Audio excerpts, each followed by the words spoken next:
Cheer, cheer the red and the white, honour the name by day and by night.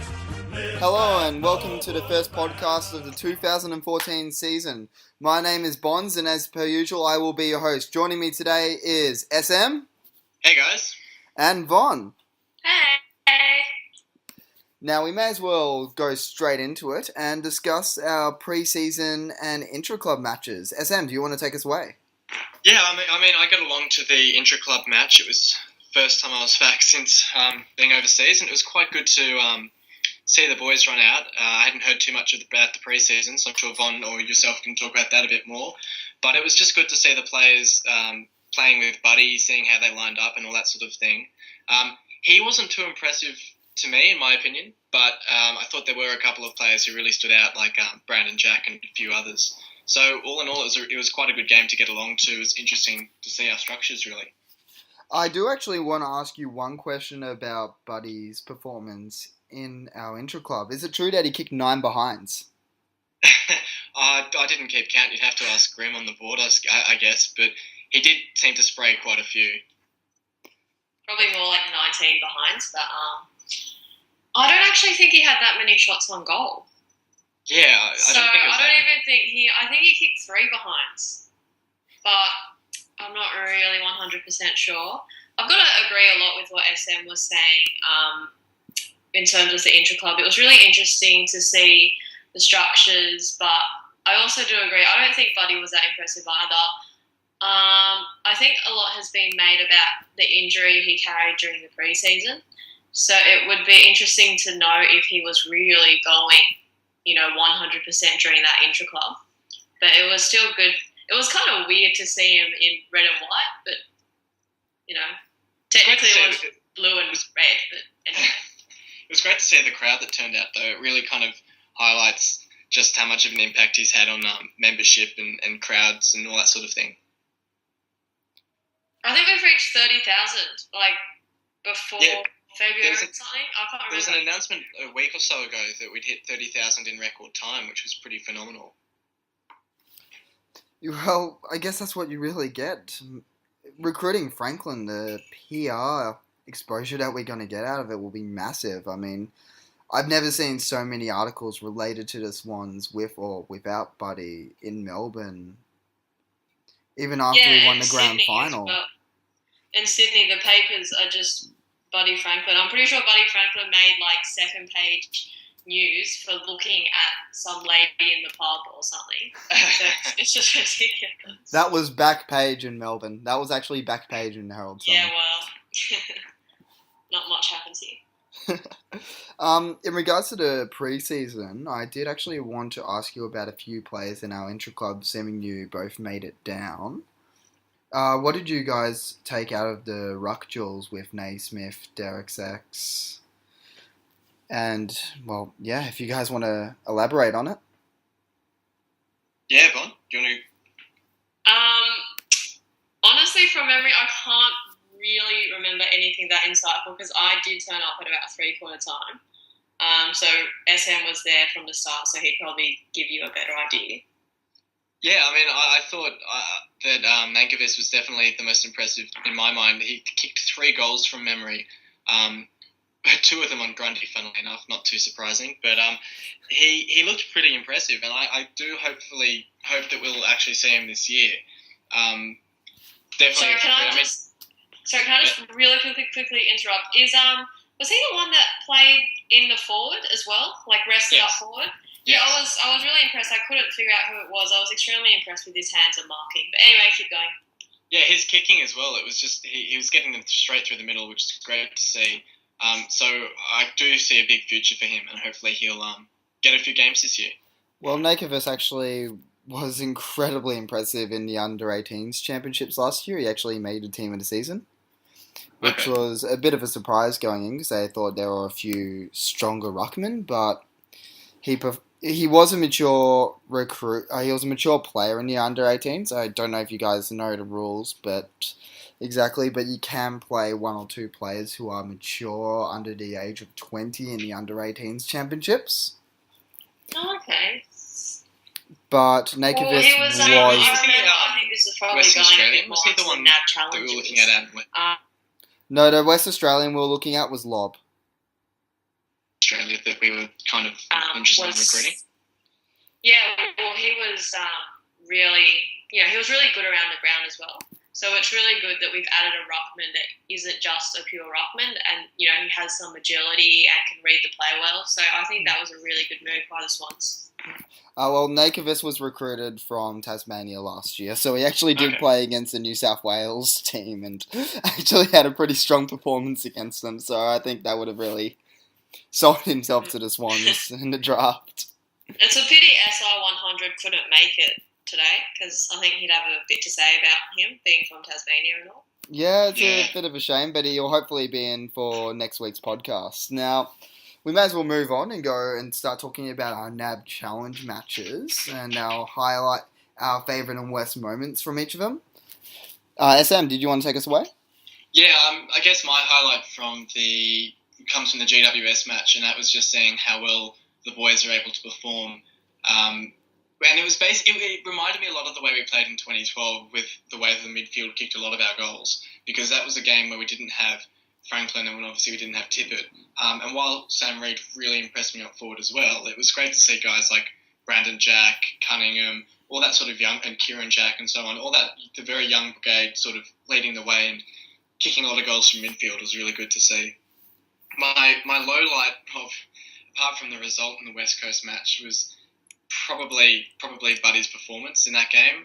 It was pretty disappointing, and I understand he was probably pretty rusty and has a lot of room for improvement. But it would have been good if he'd had a bit of a better showing in that game. Okay, Vonn, what about your favourite and worst moments from the NAB challenge matches? There isn't one moment that just sticks out for me about either of the challenges. I thought being a NAB challenge, obviously the intensity, it's not the greatest thing to watch, to put it nicely. But in the GWS match, I was really impressed with some of our younger players, and it was really heartening to see that Gary Rowan in particular hasn't lost any of his speed or his willingness to chase or attack the ball as hard or anything like that. So that was really, really great to see. Cunningham really impressed me because just his ability to, read the play and also deliver really amazing kicks under pressure is going to be a really big asset. As for my weakness, probably the result to West Coast. I thought in that match we were pretty bland.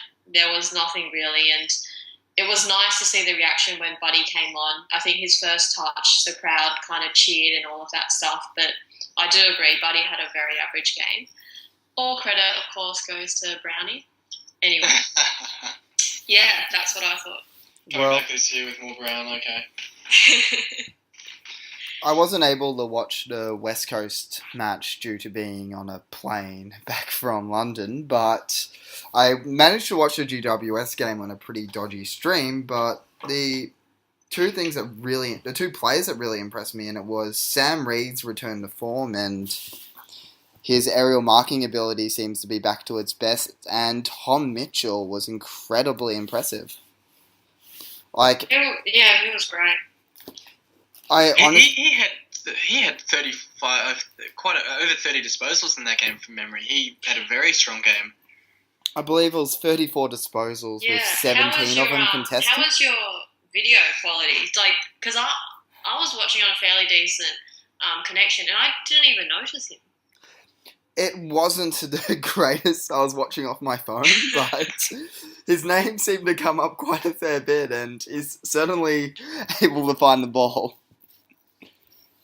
He's going to have a very big year, I think. He's, just to think that last season was his first year was absolutely phenomenal, and he can only get better this year, I think. I think the most important thing about Tom Mitchell is he's actually had a full pre-season for once. Yes, he's been injured recently, but I honestly think if there's another player on our list that will go from being a very good player to being an elite player of the competition, it will be Tom Mitchell. I really rate him. He can find the ball. He needs to maybe work on his disposal a little by foot, but if he can fix that, the competition should watch out. And anyone that plays Supercoach or Dream Team is someone to really look out for your team. Yeah, he's very impressive, and I completely agree. I think it's interesting that this is basically his first full pre-season. We kind of forget how young he is and the injury troubles he's had coming to the club. So to see him fully fit, I mean, yeah, like you say, he had the injury against Carlton that hampered his off-season a little bit, but to see him fully fit is great to see. Well, to put things in perspective in regards to him actually performing full pre-seasons, is his first full pre-season since he was 15 years old. Jeez, yeah. Not had too much luck, has he? No, he certainly hasn't. Did he even have a full pre-season this year? Because I know he had surgery at the end of last year. He had surgery at the end of last year, else? but he started training and running fully in November, which is his earliest start to a pre-season in quite a few years, so he's certainly looking good at the moment. I'd much rather we have him on a 9-year contract. But I agree. Anyway. Well, it basically is a nice tie-in for our next topic. Players to watch for next season. Vonn, you may as well kick us off this time. Okay, my player to watch for this season actually is not Tom Mitchell, because, yes, I'm very excited, but there's someone I'm more excited about. And I already said he was really impressive in the NAB challenge, but it's, I keep wanting to call him Henry, but I know it's Harry. Harry Cunningham, he's just, I feel like with his injuries last year, he kind of got a bit overlooked, and I think a few players like Mitchell came in and it took away a lot of the hype from him.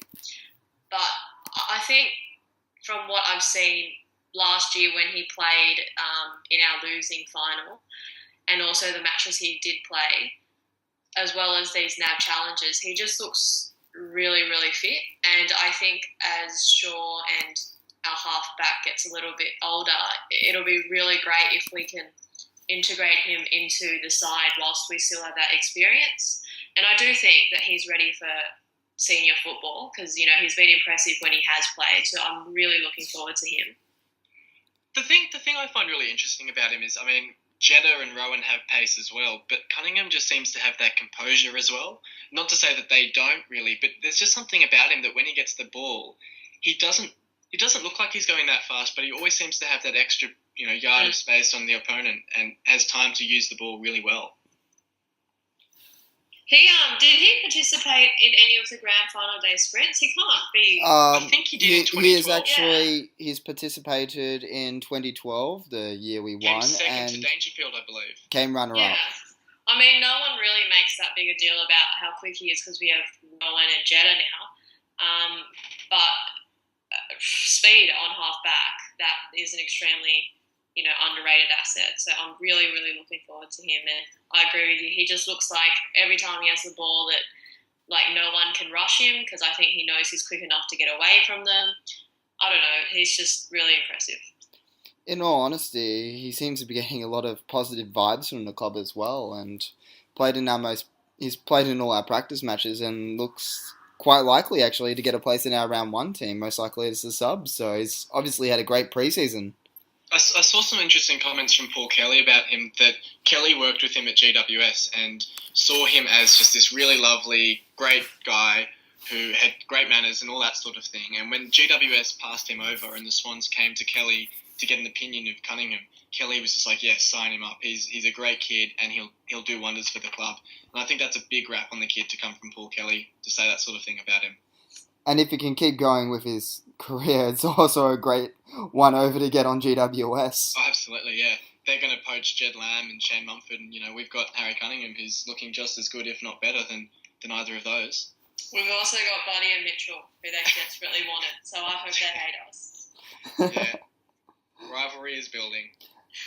Vonn, do you have any senior players you are looking forward to seeing this year? Yes, I am really, really excited to see Benny McVeigh. Yes, I use that name in the podcast. Don't hate me. I'm really excited to see him play because from all reports in the pre-season, he's been improving his fitness and I think he's been training with the midfield group. So I'm really excited to see how he will, work into our midfield because we've just got so much depth in that area. I'll be honest, I don't even know if he can actually make it just because we're so strong in the midfield. But I think I was watching a replay from 2012 the other day, and when he was in really good form playing through the midfield as a tagger, he could also play off his opponent offensively. So I think that'll be a very good asset to have. So it'll complement his defensive side. So I'm pretty excited to see how he'll play out in 2014. I also want to give a shout out in regards to him training for the midfield. I found out about that from Punts. So Punts, thank you for helping and the updates you've given us on the Swans Bigfooty board this year. He's been fantastic with his scouting of the pre-season. His reports have just been top notch. So well done, Punts. And your review on how McGlynn or McBabe, as Vonn has asked me to call him, I never running. asked you for that. You have a few times. I've got it in message, thank you. But your reports on the preseason and talking about McGlynn running for the midfield, that was the first news I heard about it, not from the club or from any of our usual reserves watchers, but from you. So thanks for the heads up. Really appreciate it. It'll be interesting to see how he goes, because I think at the start of the preseason, a lot were kind of saying he was one of the ones with the most pressure to keep his spot in the team. Because either as a forward or as a mid, we've now got such a big depth in those positions that he would seem to be almost the weakest link. So if he can kind of add that string to his bow and run through the midfield into the forward line, he could really become quite a valuable player. He's also one of the toughest players on our list, always willing to make a tackle. So more players we have that are willing to put their head over the ball, starting against the opposition, the better, I reckon. Absolutely. I also think, because I think at the Swans we pride hard work and effort, probably not more than any other. Bonz cut that out. What was I going to say? Okay, let me start again. Because I feel like at the Swans we kind of pride ourselves more on determination, work ethic. I feel like he sets an example for the younger players every single week. So I don't actually know if it was that fair to say that, he was going to be dropped or anything like that, which a lot of people were saying on the boards before.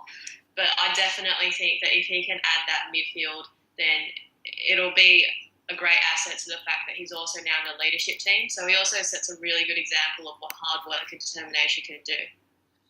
He's also a pretty good goal kicker, or has been a great goal kicker for us over the last few years. He may not get 3-4 goals a game, but he always chip in with 1 or 2, and they really add up over the season. If you look at his stats, it's quite surprising. Last year he got 30 goals and finished second in our goal kicking. Yeah, people don't realise how he actually does kick quite a lot of goals.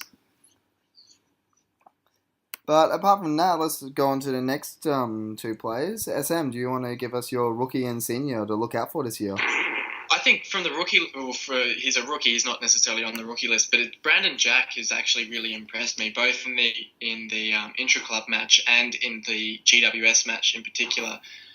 He's just kind of he's got that same energy that Kieran has. He's got that pace. He's got the electric kind of pace to him, where he gets forward, he kicks goals, he's nuggety, he gets in and under.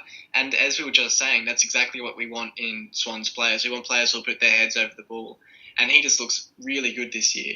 I don't think he'll be a regular starter. I think there are quite a lot of players in front of him. But similar to last year, I do think he'll get a nice run of games at some point. And even as a depth player, I mean, that's what you really want in a depth player, someone who can come in and you can be really confident with to do a job. The thing that really has always surprised me about Brandon Jack is how composed he is when he has the ball in his hand. His disposal's quite brilliant for someone who doesn't have a lot of experience, especially playing AFL.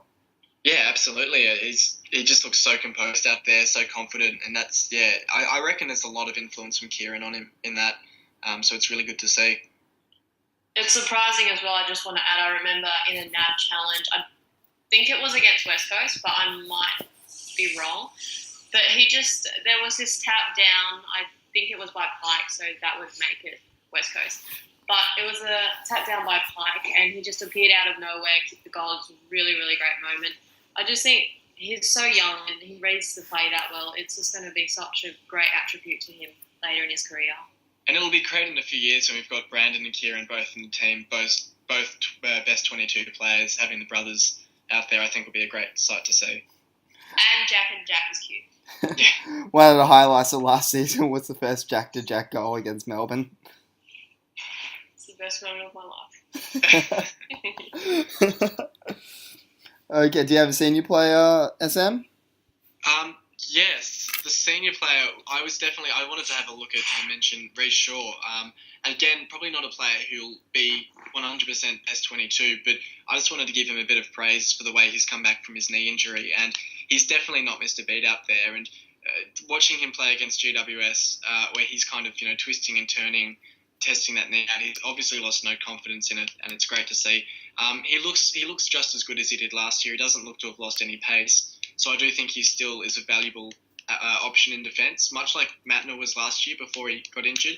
I think having an older voice back there, a bit of experience, along with Richards and Grundy, obviously, will be really good for the younger guys like Johnson and Rampy and Laidler and those sorts of guys. So, it's just been great to see. And it's a good story just because he's been so good with other players when they've gone through injuries, to see him coming back really strongly.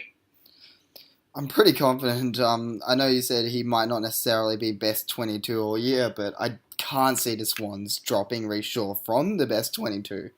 Even if he isn't informed, he gives us leadership and drive from the back line. When he got injured from there last season, we really missed his direction out of defence. I just wonder, obviously he is getting pretty old now, and I do think from memory he had a few injury problems last year, whether they look to manage him a little bit, and that could lead to him kind of coming in and out of the side. But no, I agree. His experience and his ability would definitely still warrant a place in the team, I reckon. Well, if I'll say this, if we're resting Reece Shaw from games next year, we're going to be in a pretty good position come finals time if he's rested and fit. Yeah, I hope we don't. Just on that, I know this is a little bit off topic, but I really hope we don't mess around with our form too much. Like, I know it's good to maintain players and all of that, but I wouldn't want to have that inconsistent aside going into finals. But that's, I guess, a different topic, but just thought I'd mention it. Fair enough. May as well, I'll give my two players. I think the rookie that I'm really looking forward to is actually a first-year player this year is Zach Jones. I saw him play at TAC level last year for Dandenong a few times in the start of the year when he was playing kind of as a rebounding defender, back pocket type player. But what really excites me is I saw him play through the midfield at the end of the year, and he racked up about, I think it would have been about 38 touches, 37 touches, and he is, the best way to describe him is literally a human cannonball. Like, he just runs through everybody. Like, he's got a bit of pace on him, not a huge amount, but he's got the same tendency Luke Parker has, just to put his head over the ball and not look at whoever's in the way. And he'll be someone, if he can get a game or two this year, he'll give us a few heart and mouths moments, but he's going to be great to watch in the future. One of my favourite opposition players is Nathan Jones, his brother, just because of the way he goes about it at a club that's obviously struggled over the years, and he's stuck with them, and he's been one of their best players by almost by a mile. It's very impressive. And I just kind of look at his brother and just kind of think if he can be half the player that Nathan Jones is, then he'll be a quality player for us. So I think the signs are very promising for him.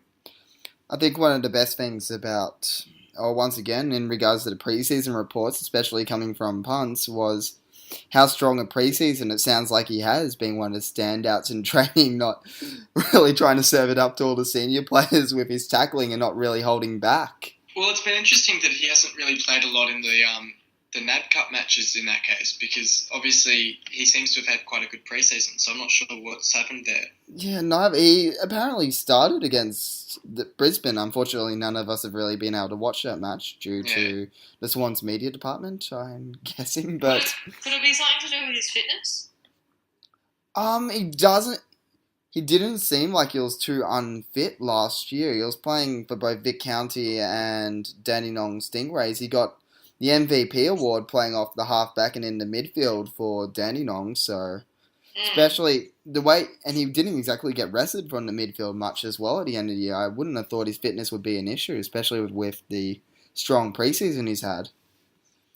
But he's played against Brisbane, so he might still be in frame for a round one debut because we played a pretty strong team against them. Yeah, it'll be very interesting to see how we line up in round one, I think, with all the players that are looking so promising in pre-season.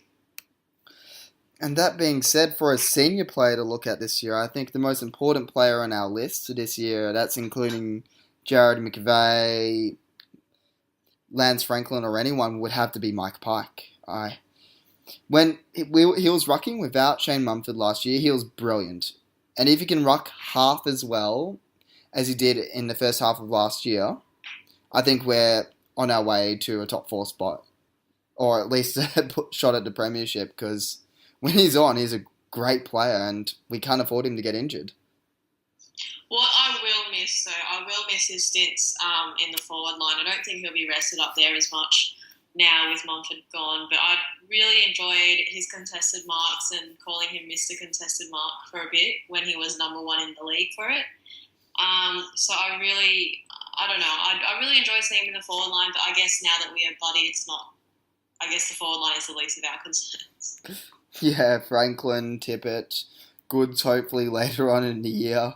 Reed, if we can somehow throw Mumford down, Pike down there. Pike and Rowan down there at other points. It'll be like kicking that to is definition AFL first world problems. It How many definitely tools is. can you fit into a forward line? Jeez, I know. But they're also agile as well. Tough life, yeah. Tough team, yeah. Yeah.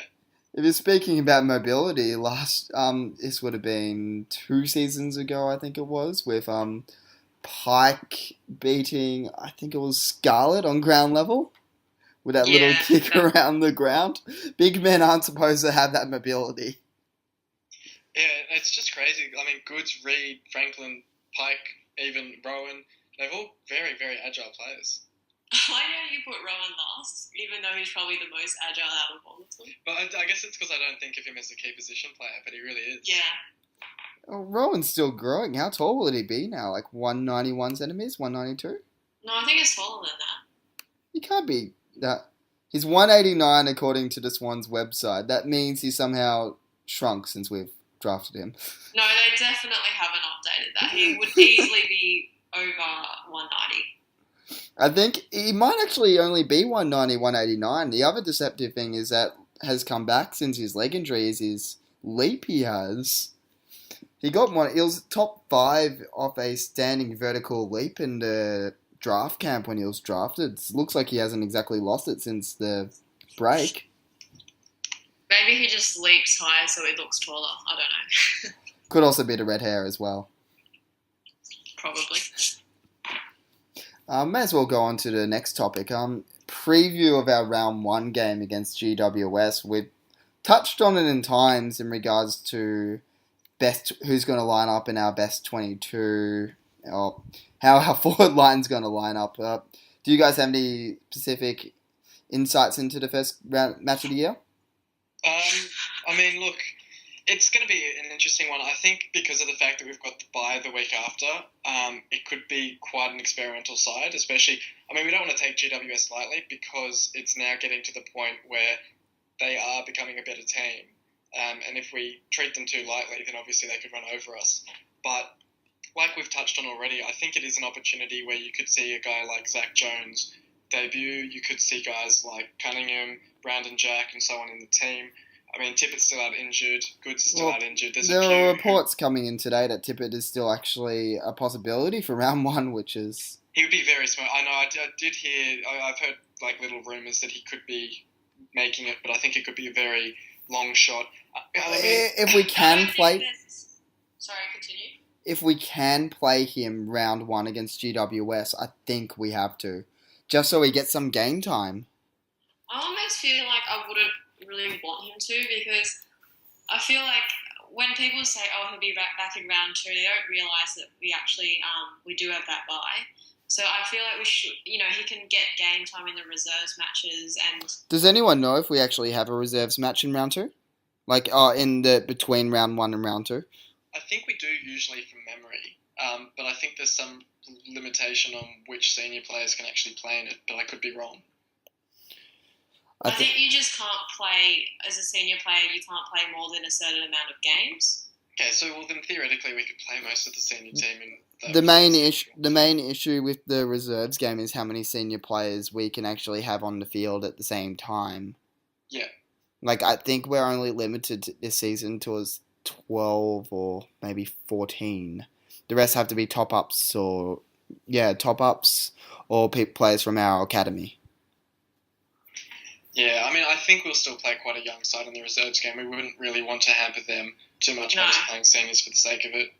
They could always just have an intra-club anyway, so I guess it's not really the same as a full-on, match, but, I mean, I wouldn't want them rushing Tippett back, is what I meant, just in time for round one. Like, if he's naturally fit and he's, as if he's completely healthy without that injury, then pick him, but if there is even the little tiniest bit of doubt, I just don't really think it's worth it.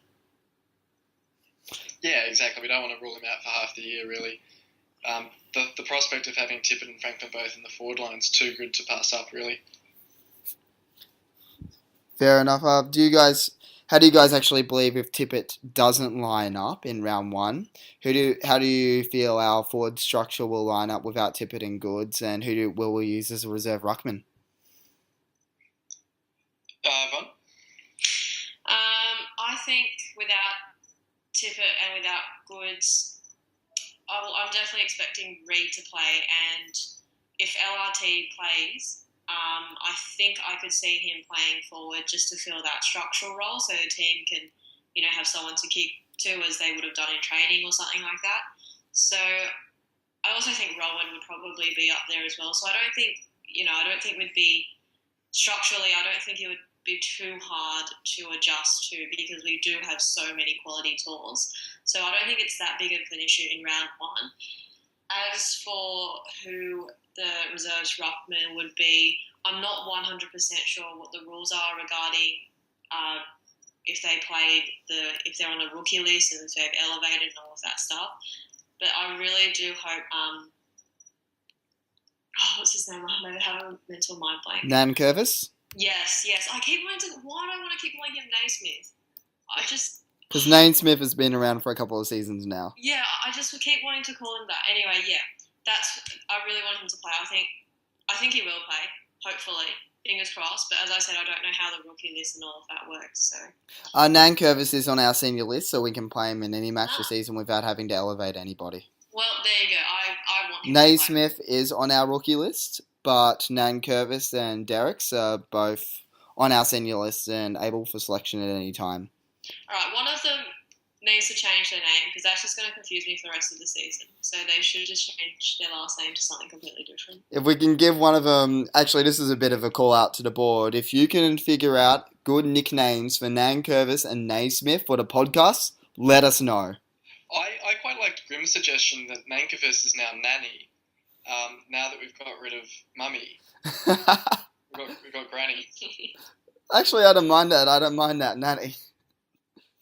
Well, That's a pretty good one. If we do actually play Nanny, and this is one of the reasons I wouldn't mind seeing him line up in round one. I don't think he will, but if we do play Nanny in round one, that means we can move LRT back because he can rest forward, and that will help us combat Boyd, Cameron, and Patton. GWS is going to have a very tall forward line, and that means we are going to have to play a third tall defender. I'm not 100% confident on watching Rampy or Layla man up on Boyd. Yeah. I mean, Richards and Grundy always seem to do a good job, and I do think, Rampy's had a bit of a stop-start pre-season, but I think when the real stuff gets going, Boyd hasn't even played an AFL game yet. I think Rampy, it's hard. You've got Nankervis who's a first gamer on Boyd who's a first gamer versus having Rampy on him. It's a bit of a tough call, really. I think we'll probably play I think if we start Nankervis will rest up forward and we'll move LRT back. Yeah. Well, then that's okay. LRT... Yeah, he was extremely impressive in the challenge matches when he did play forward anyway. So that would actually be a pretty good move. Speaking of basically Nankervis playing, who do you guys honestly think will make the round 1 team? Like, we can't name all 22 players each, obviously, but do we think that Cunningham or Brandon Jack will get named in round 1? Nankervis, because we played quite a strong team against Brisbane, and I'm not sure we're going to be able to fit in all these players. Look, I think Cunningham will be in the team from the way that this club are kind of talking about him. I don't think Brandon Jack will be. Mitchell probably will be. Rampy, I think, will make the team. Laidler's the interesting one. I'm not sure if Laidler will play, but he seems to have had a pretty solid pre-season from all accounts. So I think he's another one that could be a surprise inclusion. And Richards has given him quite a good talking up on the AFL website in our season preview as well. I think I don't have the full teams up, and I don't obviously memorise the teams, but I think the team that we saw going into Brisbane, whoever played in that, they would probably be the rookies. Not, rookies, but the junior players closest to selection, because they went in with a very strong team. So I think that whoever played, and I do think Laidler will start. We started 27 players against Brisbane, so 5 will have to make way. I think of those, you're looking at, as you mentioned, Zach Jones played. He'd probably be one of the first. Zach Jones, Derricks, Naismith, possibly Laidlaw, we're not sure. Then you've got Cunningham, maybe, but hopefully he starts. It's going to be hard to cut out 5 players from that squad. Yeah. Did Brandon Jack play? I think Brandon Jack played. Yes, Brandon Jack has played as well. I think. So he might be the other one who gets cut. I think he might get cut. Like, we're going to start, if you're going through the list, question marks will be on Cunningham, Derricks, Brandon Jack, Zach Jones, Laidlaw, possibly Rampy, Naismith, and Nankervis. So that gives us 8 players, and we've got to pick 3 of them.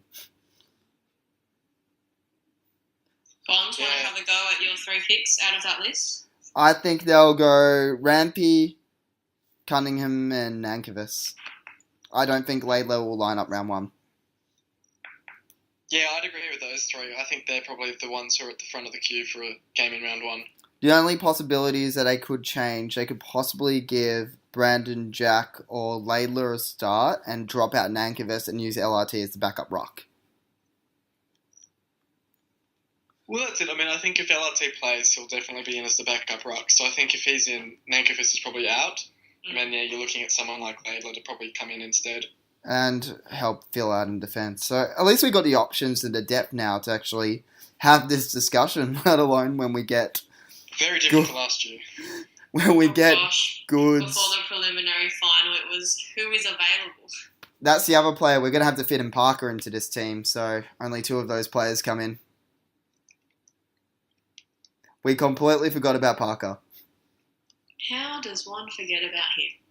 Yeah, I don't know. Because he's just so good looking.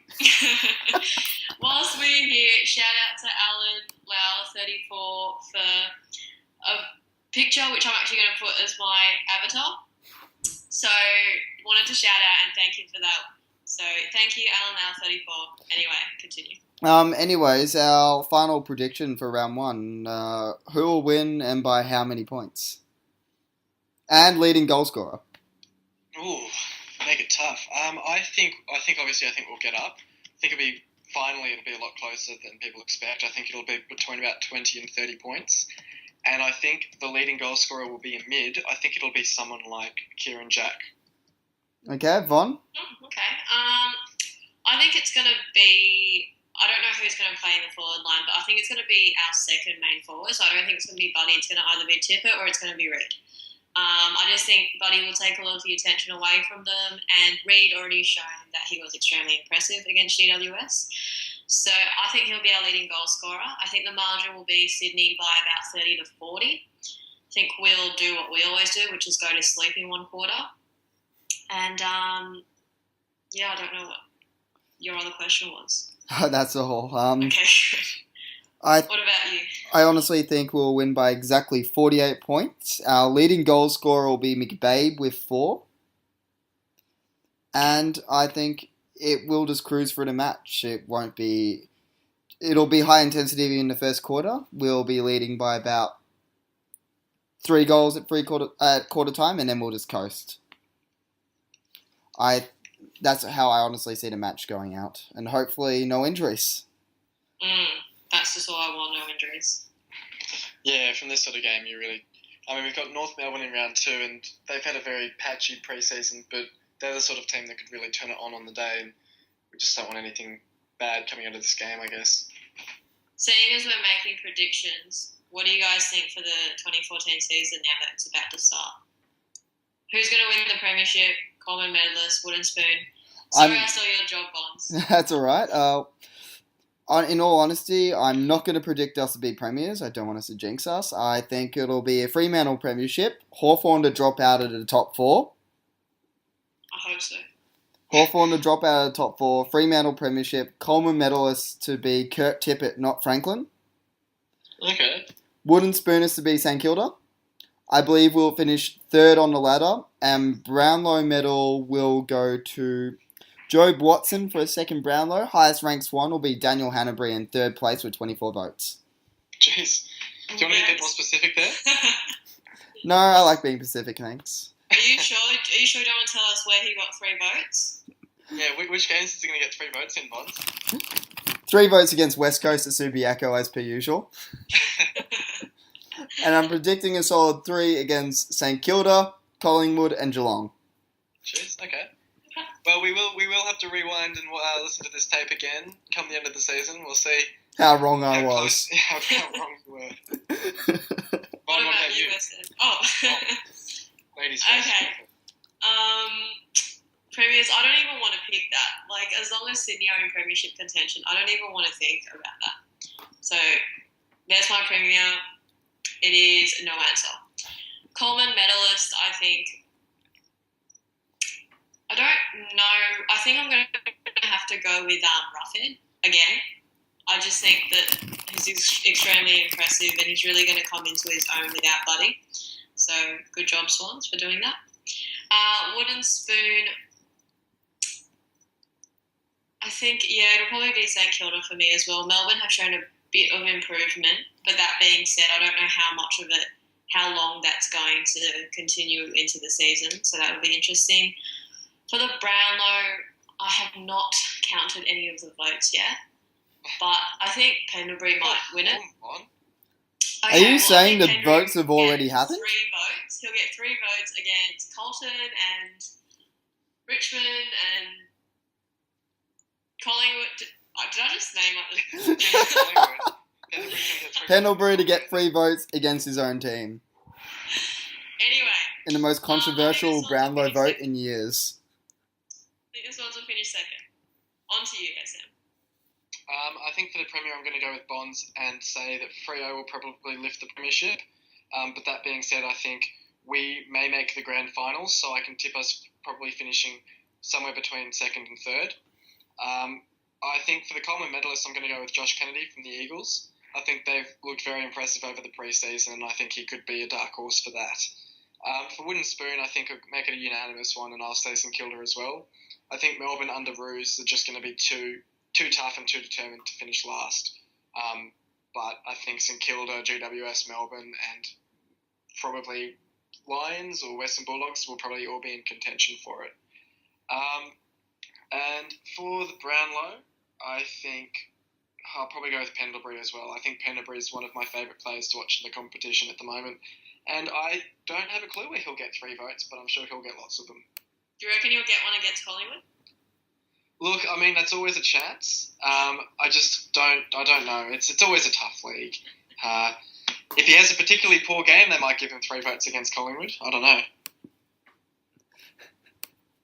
Fair enough.